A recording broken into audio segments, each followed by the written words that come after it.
Hi, and welcome to this episode of Worldwide Canadian. I'm Tim Clark. I've heard a lot of people say that charging is going to cause such a drain on the electrical grid that it's going to cause Nova Scotia Power to have power outages. I'm here to dispel that myth, so stick around.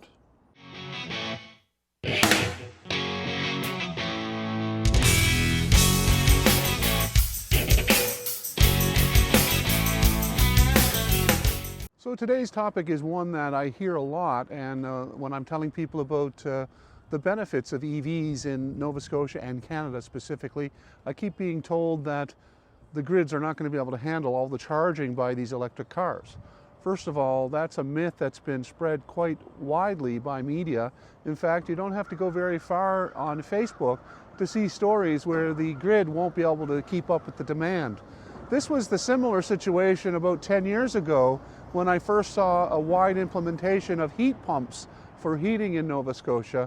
A lot of people claimed that it would cause the grid to buckle because it wasn't capable of keeping up with that demand.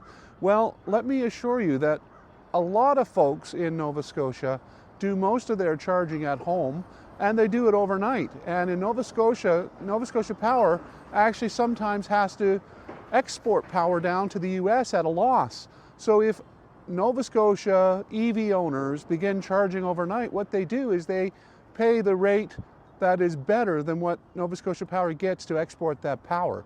So it helps out everybody in Nova Scotia to keep the rate stable. Also, EV implementation isn't happening overnight. The addition of EVs to the roadways in Nova Scotia is happening at a slow enough pace that Nova Scotia Power says they're able to meet that increased demand as it's implemented between now and 2035, when 100% of cars in Canada are going to be EVs. And right now, the bottom line is the grids are capable of providing enough power. Now, you do see these stories, and some of the stories say, like, if 3 homes in a community were to install level 2 chargers, it would buckle the transmission because the transformers in the community aren't enough. But that's supposing that Nova Scotia Power isn't aware of the amount of power consumption that's happening and can't deal with that. Right now, I'm part of a pilot project in Nova Scotia where I actually move the amount of power I'm using during critical peak events for 4-hour periods, and I use that power less during that time, and in exchange for doing that, they give me a better rate on the power consumption that I use any other time for the rest of the year. Now, during that critical peak event, I pay $1.46 a kilowatt, which is a huge amount of power. But what it does is it allows Nova Scotia Power to actually move the amount of power they're using during the periods of time when it's in high demand. So no, Nova Scotia Power will not buckle underneath the demand of EVs charging all at once. Now, for those people who say, well, what about when you're on a road trip? Well, that, of course, is a different situation. Very few of us drive every day on a long trip where we need a DC fast charging. So that means that Nova Scotia Power is aware statistically of how much driving people are doing and how much charging is being done, because in Nova Scotia, they're in a partnership with Flow where they've provided the funding for all of these fast chargers along the main highway routes. And so they're privy to all the information about how much they're being used. And over time, they can see how that demand is increasing, and they can adjust the amount of power that's being generated.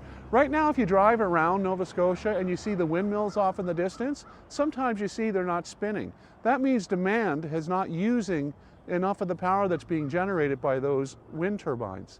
And so there is more capacity in Nova Scotia. And on top of that, Nova Scotia Power is becoming more green every year as they add more solar, wind, hydroelectric, and this is all doing its part to help alleviate any high demands that are felt on the grid.